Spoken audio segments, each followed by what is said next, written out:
क्या सदियों पहले एक राजा को सन्यासी से मिले हुए श्राप की वजह से 2001 में पूरा राजवी परिवार खत्म हो सकता है? नेपाल के राजघराने में ऐसा क्या होता है कि जिसकी वजह से एक ही हफ्ते में राजगादी पर दो राजाओं की ताजपोशी करनी पड़ती है और एक ही हफ्ते में हो जाती है दो राजा की मृत्यु? नेपाल के राजकुमार पर लगता है एक ऐसा संगीन आरोप कि हर कोई वो सुनकर हैरान रह जाता है।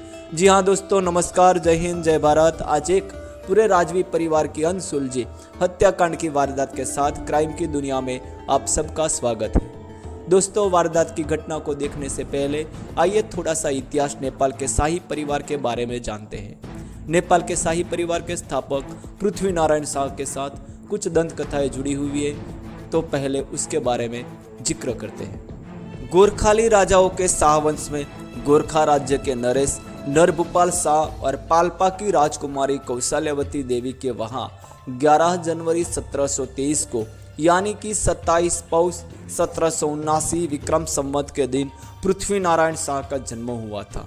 आगे चलकर इतिहास में वो श्री श्री श्री श्री श्री बड़ा महाराजाधिराज पृथ्वी नारायण शाह के नाम से प्रसिद्ध होते हैं। उनके पिता नरभूपाल शाह गोरखा नामक छोटे से राज्य के शासक थे। जब पृथ्वीराज का जन्म हुआ तब छोटी छोटी रियासतों में बहुत सारे राज्य बटे हुए थे। शाह वंश की स्थापना गोरखा नामक स्थान पर हुई थी। शाह वंश से पहले जो राजा थे वो द्रव्य शाह के नाम से जाने जाते थे और इसी द्रव्य शाह के वंश में ही 16वीं शताब्दी के मध्य में रामशाह नामक बहादुर, प्रतापी व प्रसिद्ध राजा हुए थे। सन 1723 में जब पृथ्वी नारायण शाह का जन्म हुआ, उसी साल चीन में कांग्सी युग समाप्त हुआ था और सम्राट इनजियन के साथ योंगजेंग युग की शुरुआत हुई थी। यह वही साल था जब ग्रेट ब्रिटेन में ब्लैक एक्ट लागू हुआ था। राजा नरभूपाल शाह के बाद गोरखा के शासक के रूप में उनके पुत्र पृथ्वी नारायण शाह गादी संभालते हैं। गोरखा राजा के रूप में वे कुछ समय तक शासन करते हैं, पर उनका ख्वाब पूरे नेपाल पर शासन करना था। तब काठमांडू घाटी और आसपास के क्षेत्र को नेपाल कहा जाता था। काठमांडू घाटी में कांतीपुर, ललितपुर और भरतपुर जैसी 3 बड़ी रियासतें थी। ये रियासतें बहुत ही ताकतवर बड़ी थी, उन पर विजय प्राप्त करना बहुत ही मुश्किल था। काठमांडू घाटी पर 20-21 बार चढ़ाई करने के बाद पृथ्वी नारायण शाह को जीत हासिल होती है। गोरखा पोखरी थोक गोरखा राज्य में जन्मे पृथ्वी नारायण शाह ने राजगादी संभालने के बाद थोड़े समय में ही बहुत नामना हासिल की ली थी। उन्होंने 54 छोटे बड़े राज्यों में बटे राज्य और रियासतों को एक करके नेपाल अधिराज्य की स्थापना की और गोरखा राज्य को समाप्त करके नेपाल राष्ट्र का निर्माण किया। उनकी पत्नी के नाम इंद्र कुमारी देवी और नरेंद्र राज्य लक्ष्मी शाह थे। श्री पंचम पृथ्वी नारायण शाह को 3 संतान हुए, जिनका नाम प्रताप सिंह शाह, बहादुर शाह और विलास कुमारी था। श्री पंचम पृथ्वी नारायण शाह नाथ संप्रदाय के महान योगी गोरखनाथ के बड़े भक्त थे और वो हृदय से कवि भी थी। आज भी उनके भजन रेडियो नेपाल पर बजाए जाते हैं। श्री पंचम बड़ा महाराजाधिराज पृथ्वी नारायण शाह को आधुनिक नेपाल के राष्ट्र निर्माता के तौर पर जाना जाता है। उन्होंने आधुनिक नेपाल के राष्ट्र निर्माण का कार्य किया था, इसलिए उनकी याद में उनकी जन्म जयंती को पूरे नेपाल में राष्ट्रीय एकता दिवस के रूप में मनाया जाता है और उनको राष्ट्रपिता की उपाधि दी गई है। यही पृथ्वी नारायण के साथ एक दंत कथा जुड़ी हुई है जो साल 2001 में सच्ची साबित होती है, ऐसा माना जाता है। बात है 1769 की, जब नेपाल की 3 रियासतों को जीतकर पृथ्वी नारायण शाह खुद को राजा घोषित करते हैं। कुछ समय बाद वो काठमांडू की ओर जा रहे थे तो तभी बीच में एक भूखे सन्यासी से उनका बेटा हो जाता है। सन्यासी की भूख चेहरे पर साफ साफ दिखाई दे रही थी, तो राजा ने उसको अपनी भूख संतोषने के लिए दही का एक कटोरा दिया। सन्यासी राजा का दिया हुआ दही का कटोरा हाथ में लेता है और उस कटोरे में से थोड़ा सा दही चखता है। फिर ऐसे ही दही का भरा हुआ अपना जूठा किया हुआ वो दही का कटोरा सन्यासी राजा को वापस कर देता है। अब राजा वो जूठे दही को जमीन पर फेंक देता है। उसी दौरान राजा के पांवों की 10 ही उंगलियों पर वो दही चिपक जाता है। राजा का ऐसा बर्ताव देखकर सन्यासी को क्रोध आ जाता है और वो पृथ्वी नारायण से दही फेंकने का कारण पूछता है। तो राजा पृथ्वी नारायण शाह सन्यासी को इसकी वजह बताते हुए कहते हैं कि किसी का भी जूठा किया हुआ खाना एक राजा को खाने के लिए अशोभनीय है। ये सुनकर सन्यासी राजा के कर्मों पर नाराजगी जताते हुए कहता है कि अगर तूने मेरा जूठा दही खा लिया होता तो तेरी सभी मनोकामनाएं पूर्ण हो जाने वाली थी, लेकिन तूने ऐसा ना करके मेरा अपमान किया है और तेरे आने वाले भविष्य और वंशजों के काल को न्योता दिया है। अब दोस्तों, इसी लोक कथा के अनुसार वो दही राजा की 10 ही उंगलियों पर गिरा था, तो उस समय से ही सन्यासी का राजा श्री पंचम पृथ्वी नारायण शाह को ये श्राप लग जाना तय हो जाता है कि 10 पुश्तों बाद उनकी ये राजाशाही खत्म हो जाएगी। दोस्तों, यहाँ ये लोक कथा का जिक्र इसलिए करना पड़ा कि ये लोक कथा नेपाल की है और वो भी राजा वीरेंद्र से जुड़ी हुई थी, जिनकी साल 2001 में हत्या हो जाती है और वो पृथ्वी नारायण शाह की गद्दी पर बैठने वाले 10वें राजा थे। तो वहाँ की जनता का मानना था कि ये कुछ सदियों पहले सन्यासी के जरिए राजाधिराज पृथ्वी नारायण शाह को दिए हुए श्राप की वजह से हुआ। काठमांडू घाटी की वादियों में बहुत खूबसूरती थी। भारत और तिब्बत के बीच का मार्ग काठमांडू था, तो यहाँ के राजाओं को काफ़ी ज़्यादा टैक्स में मुनाफा होता था और यही कारणों से काठमांडू से 100 माइल दूर राज करने वाले पृथ्वी नारायण शाह पहाड़ों पर चढ़कर काठमांडू वाली को देखकर खुद का भविष्य तय करते हैं कि एक दिन इसी घाटी पर राज करूंगा, लेकिन उनका भविष्य कुछ और लिखा हुआ था। गोरखा राजवंश यानी कि शाह डायनेस्टी की स्थापना करने वाले शासक को काठमांडू से पहले कीर्तिपुर रियासत पर कब्जा करना जरूरी था। तो कीर्तिपुर पर जब वो हमला करते हैं तो उस जंग में उनको अपने सगे भाई और आर्मी कमांडर कल पांडे की हत्या का दर्द भी सहन करना पड़ता है। कहा जाता है कि गुरु गोरखनाथ से भी राजा को श्राप मिला था और काठमांडू जीतने के बाद यानी कि नेपाल अधिराज्य की स्थापना के 4 साल बाद अपने जन्मदिन 11 जनवरी 1775 में ही देवीघाट नुवाकोट नेपाल अधिराज्य में 52 साल की आयु में श्री पंचम पृथ्वी नारायण बहादुर शमशेर जंगदेव नाम सदा समर विजयी नाम का निधन हो जाता है। अब दोस्तों, आइए जानते हैं पृथ्वी नारायण शाह के बाद आने वाले सभी शासकों के बारे में थोड़ी सी जानकारी। यहाँ इन सब राजाओं की जानकारी इसलिए बताना जरूरी है कि सिर्फ 300 साल के अंदर ही यानी कि श्री पृथ्वी नारायण शाह को जब 1769 को श्राप मिला था, तब से लेकर 2001 में जब 10वें राजा वीरेंद्र वीर विक्रम शाह की हत्या हो जाती है, तो कैसे पूरा शाही परिवार खत्म हो जाता है। दोस्तों, श्राप मिलने के सिर्फ 232 साल में ही पृथ्वी नारायण शाह की 10 पीढ़ियां खत्म हो जाती है। जिस पीढ़ी की 50-50 साल की आयु गिने तो भी पूरे 500 साल लग जाए, वो पीढ़ियां सिर्फ 250 साल अंदर ही खत्म हो जाना ये कोई आम बात नहीं थी। पर लोगों के मुताबिक इसमें जरूर कोई ना कोई श्राप का अंजाम था।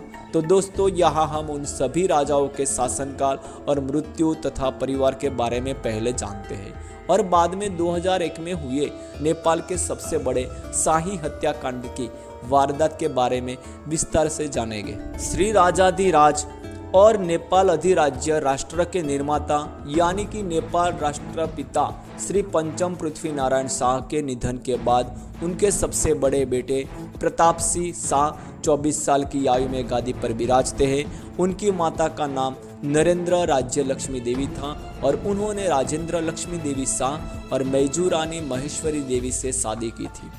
उनके 3 संतान थे, जिनके रन बहादुर शाह, शेर बहादुर शाह और बिदुर बहादुर शाह नाम थे।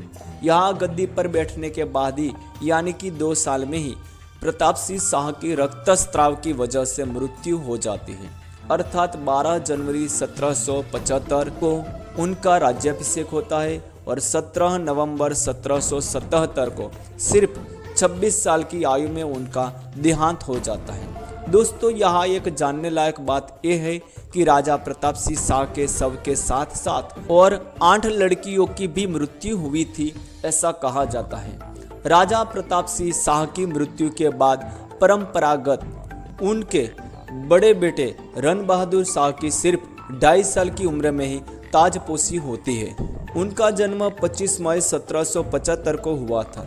उनका राजकुमारी त्रिपुरा सुंदरी, नेपाल कांतावती देवी, सुवर्णा प्रभा देवी और राजराजेश्वरी देवी के संग विवाह हुआ था। उनके 7 संतान थे। कहा जाता है कि वे बहुत ही सनकी राजा थे और किसी की भी सुनते नहीं थे। बाद में अपने पुत्र गिरवानिध को राजा बनाकर वो जोगी का वेश धारण कर लेते हैं और 25 अप्रैल 1806 को 30 साल की उम्र में उनकी मृत्यु हो जाती है। पिता के संन्यास लेने के बाद राजकुमार गिरवानिध वीर विक्रम शाह नेपाल के चौथे शासक के रूप में 8 मार्च 1799 को सिर्फ 1.5 साल की आयु में शासन संभालते हैं। इनके शासन काल में ही उनके पिता रन बहादुर शाह की हत्या भी होती है। उनकी माता का नाम कांतिवती था तथा सिद्धि लक्ष्मी देवी शाह, गोरक्ष, राज्य लक्ष्मी देवी शाह और कृति रेखा नाम की 3 पत्नियां थीं। संतान के रूप में उनके 2 पुत्र नरेंद्र विक्रम शाह तथा राजेंद्र विक्रम शाह थे तथा सत्यरूपा राज्य लक्ष्मी तथा सौभाग्य सुंदरी राज्य लक्ष्मी देवी नाम की 2 बेटियां भी थीं। शीतला चेचक रोग के कारण 20 नवंबर 1816 के दिन सिर्फ 19 साल की कम उम्र में उनका अवसान हो जाता है। उनके निधन के बाद 18 दिनों तक गादी खाली रहती है और बाद में पुत्र राजेंद्र विक्रम शाह गादी पर बैठते हैं। पंचम राजेंद्र वीर विक्रम शाह का जन्म 3 दिसंबर 1813 को बसंतपुर में हुआ था। पिता गिरवानिध वीर विक्रम शाह की मृत्यु के बाद मात्र 3 साल की आयु में ही वो सिंहासन पर बैठे थे। वे गोरक्ष राज्य लक्ष्मी देवी शाह के संतान थे और साम्राज्य लक्ष्मी देवी तथा राज्य लक्ष्मी देवी के साथ उनका विवाह हुआ था। उनके संतान के रूप में 4 राजकुमार थे जिनके नाम सुरेंद्र विक्रम शाह, उपेंद्र विक्रम शाह, राणेंद्र विक्रम शाह तथा बीरेंद्र विक्रम शाह थे। श्री राजेंद्र विक्रम शाह अपने शासन के दौरान बहुत समय तक नजर कैद में ही रहे थे और 10 जुलाई 1881 में उनका स्वर्गवास हुआ था। उन पर बसंती नामक फिल्म भी बनी थी जिनमें BS राणा ने उनका किरदार निभाया था। राजेंद्र विक्रम शाह के बाद सुरेंद्र विक्रम शाहदेव वारसा में मिली अपनी शासन धुरंधरा को आगे बढ़ाते हैं। 20 अक्टूबर 1829 में जन्मे सुरेंद्र विक्रम शाह 12 मई 1847 को शासन पर आते हैं और 17 मई 1881 को उनका निधन होता है। संतान के रूप में क्राउन प्रिंस त्रैलोक्य वीर विक्रम शाह, प्रिंस नरेंद्र तथा राजकुमारी टीका देवी थे। अब श्री पंच महाराजाधिराज पृथ्वी वीर विक्रम शाह 17 मई 1881 से लेकर 11 दिसंबर 1911 तक 7वें राजा के रूप में राज करते हैं। उनके पिता का नाम त्रैलोक्य वीर विक्रम शाह था तथा माता का नाम ललित राजेश्वरी राज्य लक्ष्मी देवी था। अपने जीवन दरमियान उन्होंने 4 शादी की थी जिनमें रमण राज्य लक्ष्मी देवी शाह, दिव्येश्वरी लक्ष्मी देवी शाह, कीर्ति राज्य लक्ष्मी देवी शाह तथा दुर्गा राज्य लक्ष्मी देवी शाह उनकी जीवन संगिनी के नाम थे। राजकुमारी लक्ष्मी, राजकुमारी राम, राजकुमारी तारा, राजकुमार त्रिभुवन तथा राजकुमारी सुमन उनके संतान थे। श्री पंच महाराजाधिराज पृथ्वी वीर विक्रम शाह के शासनकाल दरमियान नेपाल में पहली ऑटोमोबाइल की शुरुआत हुई थी। 11 दिसंबर 1911 को 36 साल की आयु में काठमांडू नेपाल में उनका देहांत होता है। गर्दन से लेकर टखनों तक टैटू चित्राने वाले त्रिभुवन वीर विक्रम शाह नेपाल के 8वें राजा बनते हैं। अपने कई आभूषणों, चाबियों, उपहारों और कपड़ों पर टी शब्द खुदाया हुआ था। वह एक शौकीन मेल ऑर्डर थे। वे लकी स्ट्राइक सिगरेट पीते थे। 5 वर्ष की आयु में त्रिभुवन का राज्याभिषेक हुआ था। उन्होंने 12 साल की उम्र में मार्च 1919 में नारायण हिती पैलेस में कांति तथा कांति की बहन ईश्वरी के साथ विवाह किया हुआ था। वे अपने जीवन काल दरमियान 2 बार शासन पर आते हैं। पहली बार 12 दिसंबर 1911 से 7 नवंबर 1950 तक गद्दी पर रहते हैं और बाद में 7 नवंबर 1950 से 18 फरवरी 1951 तक उनके पौत्र ज्ञानेंद्र राजगादी पर बैठते हैं। फिर 18 फरवरी 1951 से 13 मार्च 1955 यानी कि मृत्यु तक नेपाल के राजा रहते हैं। 48 साल की आयु में कैटन अस्पताल ज्यूरिख स्विट्जरलैंड में उनका निधन होता है। दोस्तों यहाँ ये जानना जरूरी है कि राजा त्रिभुवन वीर विक्रम शाह के शासनकाल दरमियान बीच में कुछ समय शासन करने वाले उनके पौत्र ज्ञानेंद्र वीर विक्रम सिंह वही राजा है जिन पर 2001 में हुए शाही परिवार के हत्या के आरोप लगे थे। वे वीरेंद्र वीर विक्रम शाह के भाई और नेपाल के राजवी परिवार के आरोप जिन पर लगे थे उस दीपेंद्र वीर विक्रम शाह देव के चाचा थे। अब तक दोस्तों 8 राजाएं नेपाल पर शासन कर चुके थे और त्रिभुवन वीर विक्रम शाह के बाद उनके पुत्र महेंद्र वीर विक्रम शाह 9वें राजा के तौर पर 13 मार्च 1955 में गादी पर विराजते हैं। दोस्तों प्रथम राजा पृथ्वी नारायण शाह को मिले हुए श्राप की और राजवंशावली आ पहुंची थी। 11 जून 1920 को जन्मे महेंद्र वीर विक्रम शाह राजा त्रिभुवन और रानी कांति राज्यलक्ष्मी देवी के संतान थे। उनका लग्न राजकुमारी इंदिरा राज्यलक्ष्मी देवी तथा रानी रत्न राज्यलक्ष्मी देवी के संग हुआ था। महेंद्र वीर विक्रम शाह राजकुमारी शांति, राजकुमारी शारदा, वीरेंद्र, ज्ञानेंद्र, शोभा तथा धीरेन्द्र के पिता थे। 31 जनवरी 1972 को डायलो बंगला भरतपुर नेपाल में 51 साल की उम्र में उनका देहांत होता है। तो अब नेपाल के 10वें शासक के रूप में 31 जनवरी 1972 को वीरेंद्र वीर विक्रम शाहदेव गादी पर आते हैं। वह राजा महेंद्र के सबसे बड़े पुत्र थे। ये वही 1972 की साल थी जब मणिपुर, मेघालय और त्रिपुरा की स्थापना हुई थी। इसी साल म्यूनिक ओलंपिक खेलों में खेलगांव में रक्तपात एवं खेलों के दौरान अरब छापामारों द्वारा इजरायली खिलाड़ियों का अपहरण तथा उनकी हत्या हुई थी। इसी साल पूरे भारत में प्रसिद्ध और सनातन के चहीते उत्तर प्रदेश के मुख्यमंत्री योगी आदित्यनाथ का जन्म भी हुआ था। इसके अलावा लिसारे, अजय नायडू, सुंदर पिचाई, संजीव कुमार, बाल्यान, मनसुख मांडविया, सौरव गांगुली, इंद्र कुमार, वेंकट रामा रामलिंगम पिल्लई, जॉन अब्राहम जैसी महान हस्तियों का जन्म भी हुआ था तथा मीना कुमारी, जामिनी रॉय, पृथ्वीराज कपूर, इंदुलाल याग्निक, गीता दत्त, नक्सलवाद के प्रणेता चारू मजूमदार के अवसान भी हुए थे। दोस्तों अब यहाँ से 2001 में घटने वाली वारदात के अंकुर फूटने लग गए थे।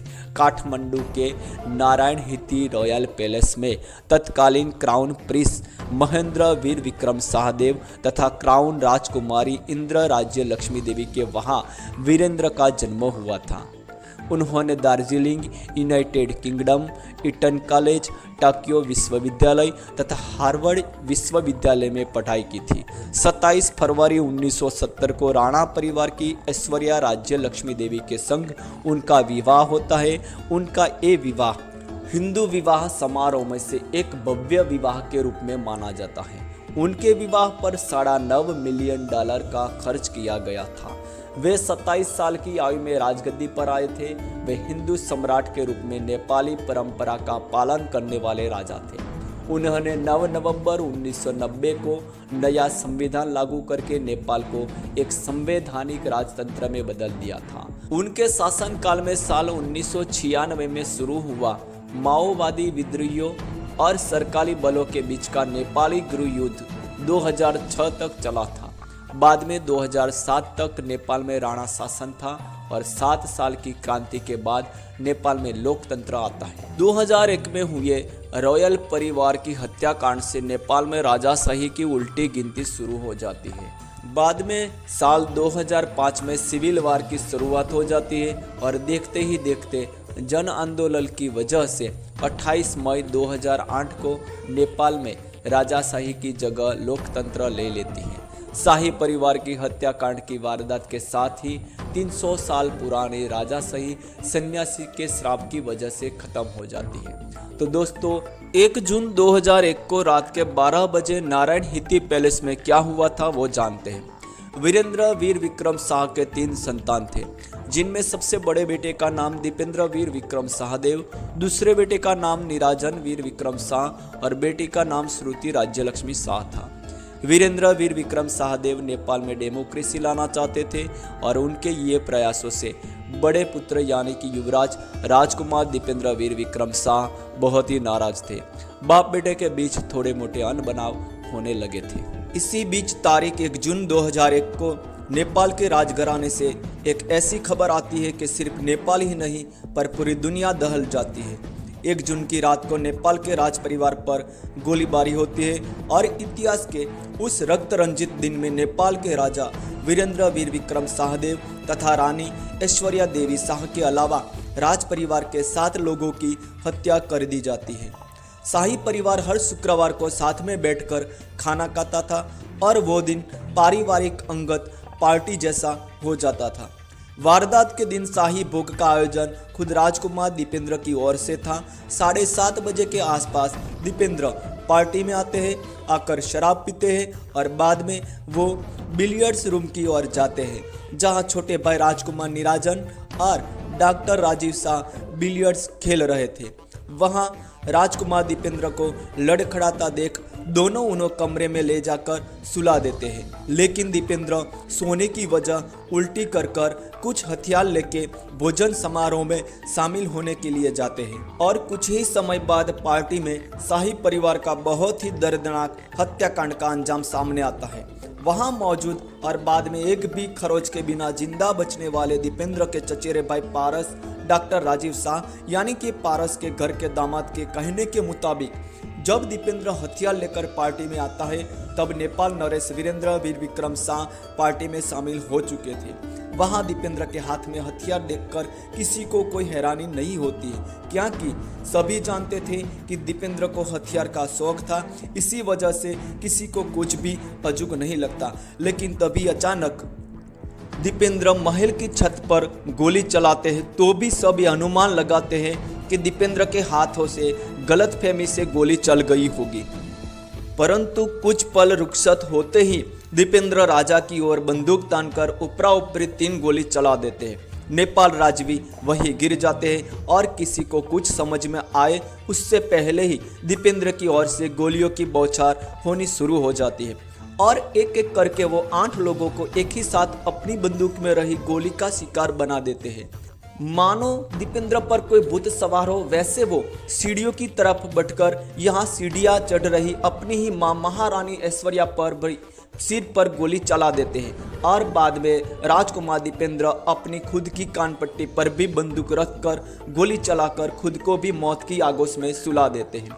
सिर्फ 2 से 2.5 मिनट में एक राजकुमार के हाथों अपना ही पूरा राजवी परिवार मौत की आगोश में लिपट जाता है। ये सब होने के बाद वहां मौजूद देखते हैं कि नेपाल नरेश और दीपेंद्र की सांसें चल रही है, तो दोनों को एक ही गाड़ी में अस्पताल लाया जाता है। यहां अस्पताल में दीपेंद्र का ऑपरेशन चल रहा था और वहां नेपाल की जनता, मीडिया और राज दरबार के अन्य लोग इस घटना से अनजान थे। लेकिन दूसरे दिन जनता को यह सुनने मिलता है कि नेपाल नरेश वीरेंद्र वीर विक्रम शाहदेव की मृत्यु हो गई है और अगले राजा के तौर पर राजकुमार दीपेंद्र वीर विक्रम शाहदेव गादी संभालेंगे। अभी तक नेपाल की जनता कुछ भी जानती नहीं थी और मीडिया पर भी इसके बारे में कोई कवरेज प्रस्तुत नहीं हुआ था। इसी दौरान थोड़ी देर बाद अस्पताल से नेपाल राजा वीरेंद्र के डॉक्टर और उनके छोटे भाई के दामाद doctor Rajesh Shah press conference के जरिए बताते हैं कि नशे में धुत होकर राजकुमार दीपेंद्र ने पार्टी में ही अपने माता पिता सहित 9 लोगों पर गोली चलाकर सबको मार गिराया है। लेकिन इस बात को नेपाल की जनता मानने को तैयार नहीं थी, क्योंकि नेपाल नरेश वीरेंद्र के साथ साथ उनके पुत्र युवराज दीपेंद्र भी प्रजा के चहीते थे और नेपाल नरेश पर उनका अपना ही पुत्र क्यों ऐसा करेगा। यहाँ पर डॉक्टर राजेश शाह नए घोषित हुए राजा दीपेंद्र शाह के चचेरे भाई पारस शाह की भी काफ़ी तारीफ करते हैं कि पारस ने खुद को जोखिम में डालकर ही लोगों की जान बचाई है। लेकिन पारस की शाखा पहले से ही जनता में अच्छी नहीं थी और कुछ लोगों को अपनी गाड़ी से कुचल देने के आरोप भी उस पर लगे थे, तो जनता के गले में ये बात आसानी से नहीं उतरती। यहाँ अभी भी नए राजा दीपेंद्र कोमा में थे और कोमा में ही राजगादी के शासक थे। बाद में कोमा में ही उनकी मृत्यु हो जाती है, तो महज 3 दिन के ही शासक रहने वाले राजा दीपेंद्र अपने पूरे शासनकाल दरमियान कोमा में रहने वाले राजा बन जाते हैं। अपने पिता वीरेंद्र शाह की 1 जून 2001 को मौत होती है, तो उसी वक्त से लेकर 4 जून 2001 तक यानी कि मृत्यु तक राजा दीपेंद्र राजा बने रहते हैं। ये वो साल था जब जॉर्ज बुश जूनियर अमेरिका के राष्ट्रपति बनते हैं। ये वही साल था जब हमारे एक राज्य गुजरात में 7.7 की तीव्रता वाला भूकंप आया था। इसी साल अंतरिक्ष में क्षुद्र ग्रह इरोस पर पहला मानव रहित यान उतरा था। क्रिकेट के महान खिलाड़ी सर डॉन ब्रैडमैन का निधन हुआ था। इसी साल 27 फरवरी को गोधरा गुजरात में अयोध्या से वापस आ रहे कार सेवकों के डिब्बे पर मुसलमानों के आग लगाए जाने से 59 हिंदू कार सेवकों की मृत्यु हो जाती है, जो कि बहुत ही दर्दनाक घटना थी। इसी साल अपनी यात्रा के दौरान संयुक्त राष्ट्र के तत्कालीन महासचिव काफी अन्नान कश्मीर पर भारत के रुख को सहमति जताते हैं। इसी साल 2 अप्रैल को नेपाल में ही माओवादी विद्रोहियों द्वारा 35 पुलिस अधिकारियों की हत्या की जाती है।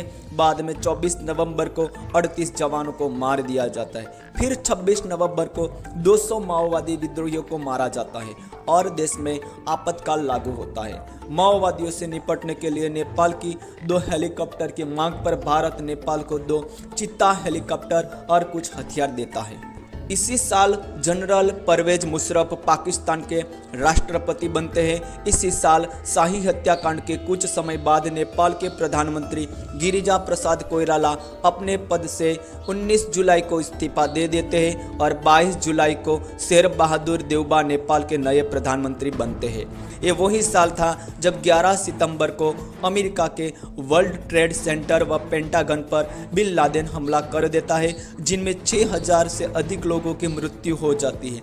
इसी साल भारत की संसद पर भी आतंकवादी हमला होता है और इसी साल विजय राजे सिंधिया तथा माधवराव सिंधिया का निधन हुआ था। ये तो थी इस साल की कुछ प्रमुख घटनाओं के बारे में कुछ जानकारी। अब आइए जानते हैं हत्याकांड के बारे में। दीपेंद्र की मृत्यु के तुरंत ही उनके चाचा ज्ञानेंद्र वीर विक्रम शाह के राजा बनने की घोषणा की जाती है और उस वक्त राजा ज्ञानेंद्र वीर विक्रम शाह काठमांडू में नहीं थे। राजा ज्ञानेंद्र ने अपने दादा त्रिभुवन के शासनकाल दरमियान भी कुछ समय के लिए गद्दी संभाली थी। दोस्तों, अब इस वारदात के पीछे नई नई कहानियां और अफवाहें जोर देने लगती है। यहाँ हैरान कर देने वाली बात ये थी कि वारदात के स्थल पर मौजूद होने के बावजूद भी पारस या ज्ञानेंद्र के परिवार के किसी को भी कुछ नहीं हुआ था। तो सबके मन में सवाल मंडराते हैं कि गद्दी के लालच में ही ये हत्याकांड हुआ है। नेपाल के शाही परिवार से इतना बड़ा हत्याकांड सामने आता है तो पूरी दुनिया में ये वारदात हाई प्रोफाइल मोड ले लेती है। नेपाल की जनता, मीडिया, दुनिया में हो रही चर्चा तथा शाही परिवार के प्रति जनता के प्रेम भाव को देखकर इस मामले की जांच में पारदर्शिता और सच्चाई सामने लाना जरूरी था।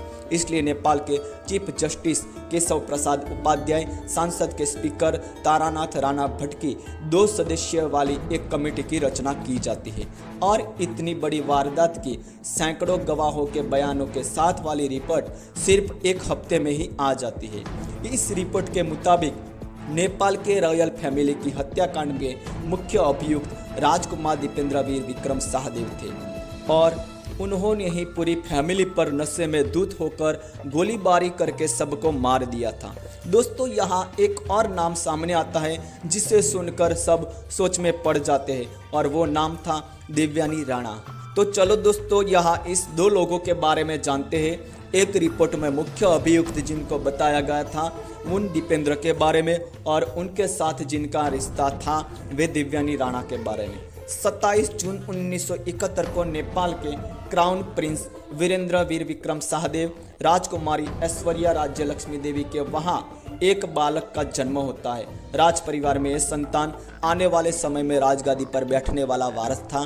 तो बड़ी धूमधाम से शाही महल, नारायण हिती पैलेस और पूरे नेपाल में उत्सव जैसा माहौल छा जाता है। बालक का नाम दीपेंद्र रखा जाता है और आगे चलकर वो दीपेंद्र वीर विक्रम शाह के नाम से जाने जाते हैं। दीपेंद्र का जन्म हुआ तब वहाँ के राजा उनके दादा महेंद्र वीर विक्रम शाह थे। दीपेंद्र के जन्म के बाद 7 मास के अंदर ही उनके दादा यानी कि नेपाल के राजा महेंद्र वीर विक्रम शाह का निधन हो जाता है और राजगादी पर परंपरागत तरीकों से उनके पिता वीरेंद्र वीर विक्रम शाहदेव की ताजपोशी होती है। राज दरबार में बड़े लाड प्यार से दीपेंद्र बड़े हो रहे थे।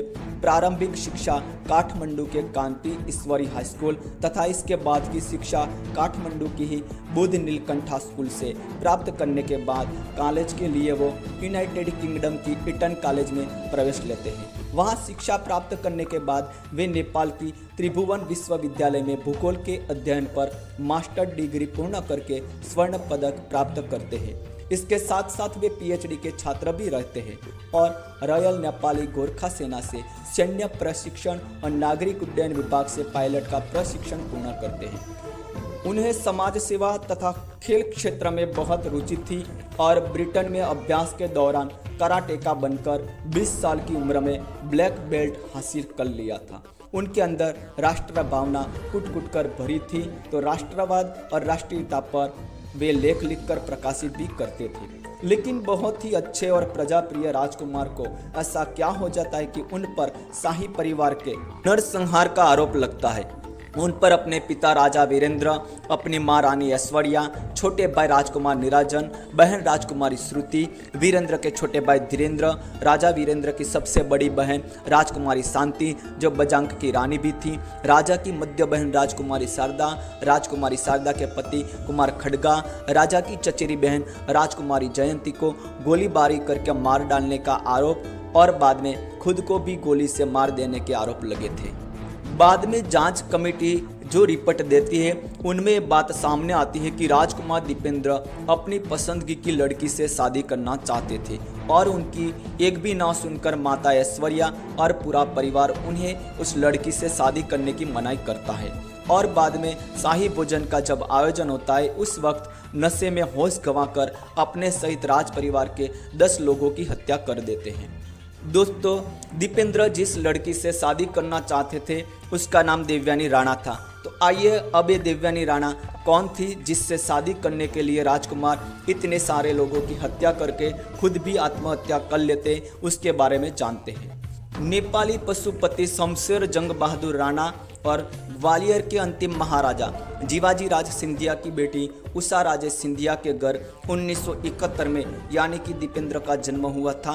उसी साल यहाँ दिव्यानी राज्य लक्ष्मी राणा का दूसरी बेटी के रूप में जन्म होता है। उन्होंने रूसी valley school, Dehradun Wilhelm girls school, Ajmer lady Shriram college Delhi तथा काठमांडू विश्वविद्यालय में पढ़ाई की थी। बाद में वो ब्रिटेन में पढ़ाई कर रही थी। उसी दौरान दीपेंद्र भी 1927 और 1990 के बीच वहाँ थे। तो वहीं पर स्थानीय अभिभावक सर जेरेमी बैगे के घर नॉरफॉक में दीपेंद्र और देवयानी की मुलाकात होती है और दीपेंद्र को जल्द ही उससे प्यार हो जाता है और वो देवयानी से भरोसा देते हैं कि वे उसी से ही शादी करेंगे। लेकिन यहाँ उनके घर पर कुछ और ही बात चल रही थी।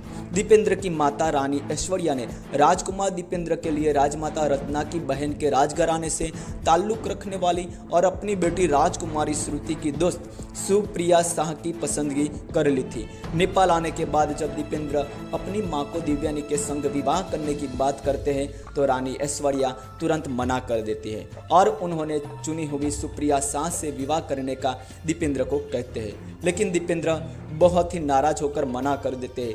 इसी बात पर माँ बेटे और परिवार के बीच विवाद होने शुरू हो जाते हैं। एक तरफ दीपेंद्र सिर्फ देवयानी से शादी करने की मांग पर अड़ग थे तो दूसरी तरफ रानी ऐश्वर्या भी टस से मस नहीं होती थी।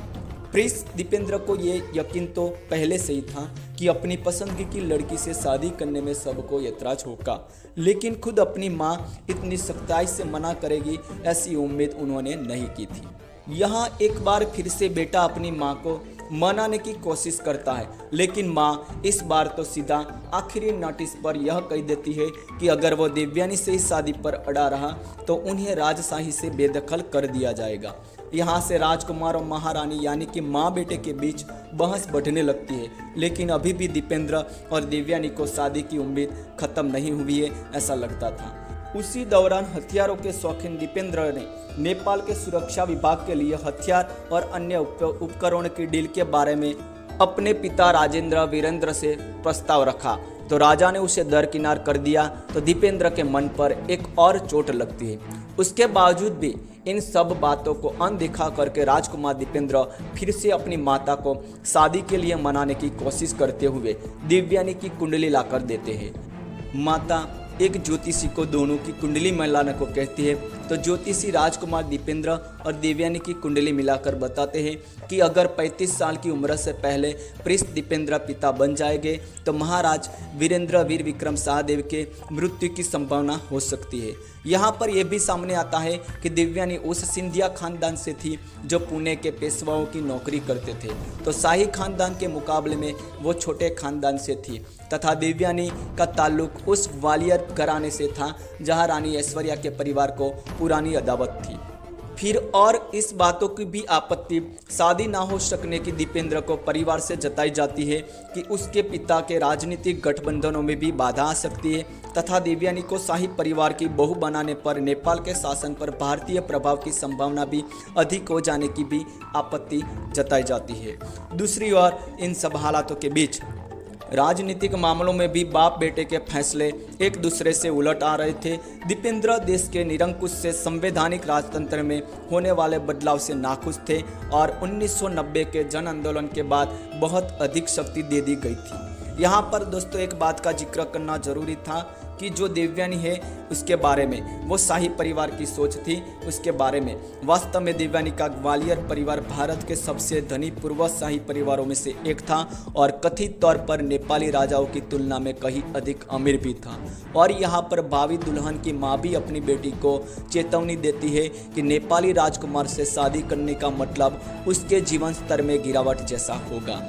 इन सब हालातों के दौरान 2001 में जून महीने के पहले दिन ही शाही परिवार के पारिवारिक भोजन का दिन शुक्रवार आता है और राजकुमार दीपेंद्र अपने और देवयानी के रिश्ते की बात सबके सामने रखने के आशय से उस दिन का भोजन अपनी तरफ से रखते हैं। वे जल्द ही ठोस नतीजे पर पहुंचना चाहते थे।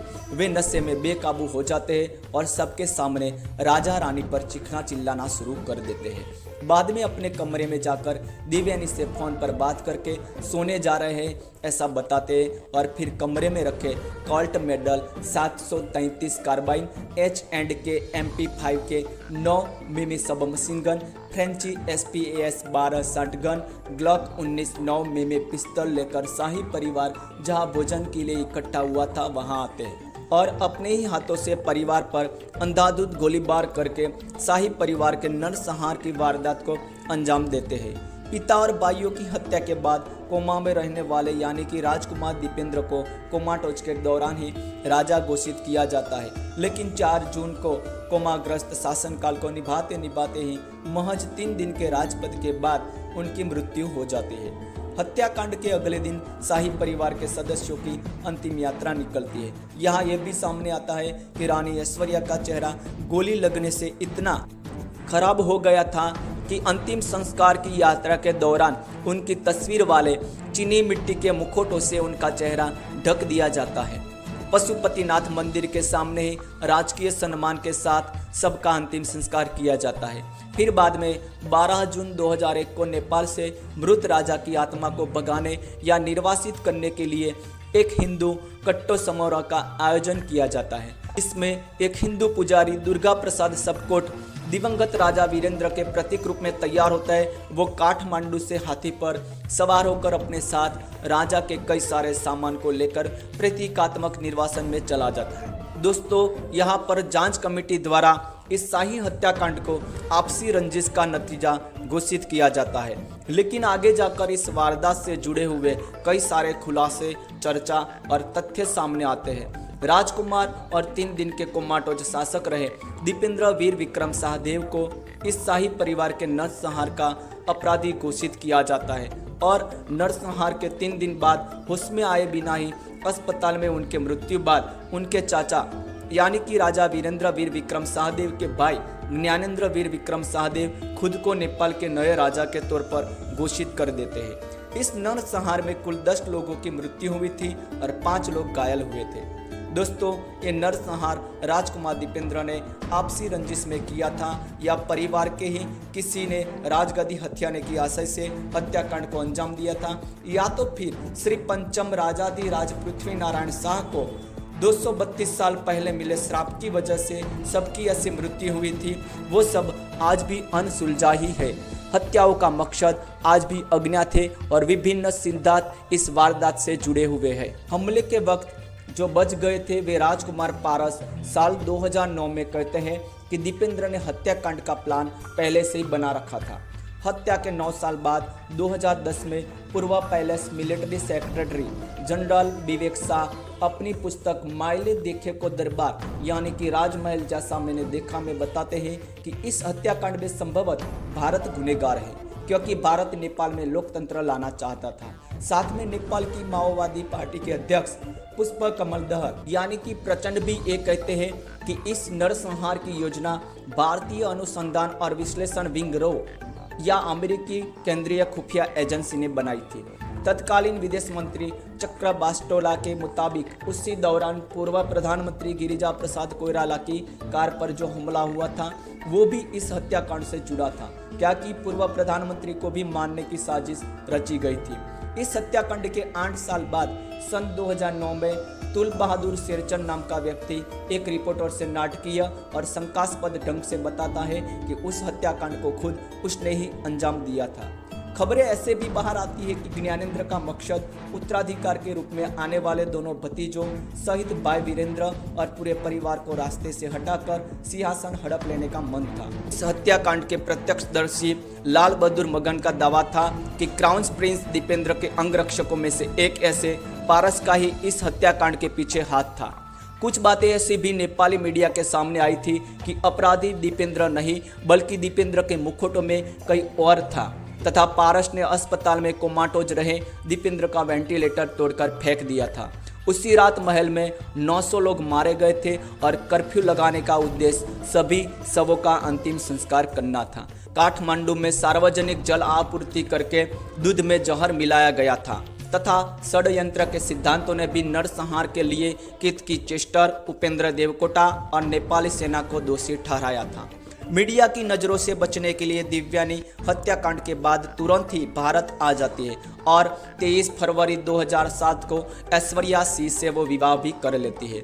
पत्रकार कृष्णा अविरल के उपन्यास रक्तकुंड में रानी की सेविकाओं का इंटरव्यू आता है जिसमें वो बताती है कि राजकुमार दीपेंद्र पर ही पहली गोली लगी थी और दीपेंद्र के बेस में 2 नकाबपोश ने इस हत्याकांड को अंजाम दिया था तथा सेल्फ मानव बम की भी बातें सामने आई थी। दोस्तों, ये सब बातें जानकर भी ऐसे कई सारे सवाल हैं जो सबको सोचने पर मजबूर कर देते हैं। उन अनसुलझे सवालों की यादी तो बहुत ही लंबी है, पर खास गौर करने वाले कुछ सवाल हम यहाँ पर जानते हैं जिसके तहत सबको लगेगा कि उस दिन प्रिंस दीपेंद्र ने अपने परिवार पर गोलियों की बौछार नहीं की होगी। राजमहल के परिसर में खतरनाक हथियारों से तैनात लेस सुरक्षा गार्ड बड़ी संख्या में हमेशा मौजूद रहते हैं, तो उन सुरक्षा कर्मियों को इतनी सारी गोलियां चलने की आवाज़ क्यों नहीं आई? और अगर आवाज़ आई थी तो वहां मौजूद होने के बावजूद भी वो क्यों मौके पर पहुंचे नहीं? राजमहल के एडीसी घटना के दौरान क्यों कमरे से बाहर नहीं आए? घटना के समय पर ही सुरक्षा की स्पष्ट कमी क्यों थी? इसके अलावा सबके मन में सबसे अधिक जो सवाल थे वो प्रिंस ज्ञानेंद्र से जुड़े हुए थे। शाही पारिवारिक भोजन के दौरान ही क्यों दीपेंद्र के चाचा प्रिंस अनुपस्थित थे और वो उस वक्त पोखरा में थे? ज्ञानेंद्र की पत्नी कोमल, बेटा पारस और बेटी प्रेरणा नरसंहार के दौरान शाही महल के कमरे में ही थे, लेकिन इन पर परिवार से कोई भी मरा नहीं और पारस को सिर्फ मामूली चोट आई थी तथा पत्नी कोमल पर जानलेवा गोली लगी थी, पर बाद में वो भी बच जाती है। कुछ प्रत्यक्षदर्शियों के बयान थे कि एक ही समय पर क्राउन प्रिंस दीपेंद्र का मुखौटा पहने कई लोग कमरे में मौजूद थे, तो वे सब लोग कौन थे? इसके अलावा शाही परिवार के कुछ सदस्यों के शव वारदात वाली जगह यानी कि भोजन कक्ष की वजह महल में कहीं और जगह से पाए गए थे तथा एक और गौर करने लायक बात ये सामने आती है कि दीपेंद्र द्वारा अपने सिर पर खुद से किया गया घाव जो उनकी बाईं ओर था, हालांकि वो दाएं हाथ के थे तथा 17 जून 2001 को डॉक्टर कहते हैं कि दीपेंद्र के खून में शराब का एक अंश भी नहीं था। 3 दिन तक अस्पताल में कोमा में रहने वाले प्रिंस दीपेंद्र की मौत हुई तो उनका पोस्टमार्टम क्यों नहीं किया गया? हत्याकांड के बाद की जांच अवधि केवल 2 सप्ताह ही चलती है और इसमें स्कॉटलैंड यार्ड द्वारा एक फॉरेंसिक विश्लेषण करने की पेशकश की जाती है। लेकिन इन सब के बावजूद भी रिपोर्ट में कोई बड़ा फॉरेंसिक विश्लेषण शामिल क्यों नहीं था? दोस्तों, आज भी इस हत्याकांड में कई सारी थ्योरीज और रहस्यमय बातें इर्द गिर्द घूमती रहती है, लेकिन कभी सुलझ नहीं पाई। अभी तक कोई ये नहीं समझ सका कि नेपाल राजघराने के इस हत्याकांड में किसी का हाथ था या फिर नेपाल की किसी अंदरूनी साजिश का वो परिणाम था। दोस्तों, राजवी परिवार के इस नरसंहार ने सदियों से चली आ रही राजाशाही की ही जड़ों को पूरी तरह से हिला दिया था और नेपाल को कुछ सालों में ही लोकतंत्र में बदल दिया था। बाद में कई राजाओं के आश्रय स्थान रहने वाले और कई सारे राज को राज ही रखने वाले राजमहल नारायण हिती पैलेस को नेपाल के राष्ट्रीय म्यूजियम में बदल दिया जाता है। लेकिन 1 जून 2001 की रात को क्या हुआ था, उसका सच आज भी अपनी दीवारों में कैद करके नारायण हिती पहल नेपाल की शान बनकर उस नरसंहार के बिन बहे आंसुओं को दबाकर आज भी मौन धारण करके ऐसे ही खड़ा है। दोस्तों, ये थी एक रॉयल फैमिली की आज तक अनसुलझी रही नरसंहार की वारदात। अगली बार फिर मिलते हैं बहुत ही चर्चित लॉरेंस बिश्नोई की कहानी के साथ। तब तक के लिए जय हिंद, जय भारत, अस्तु।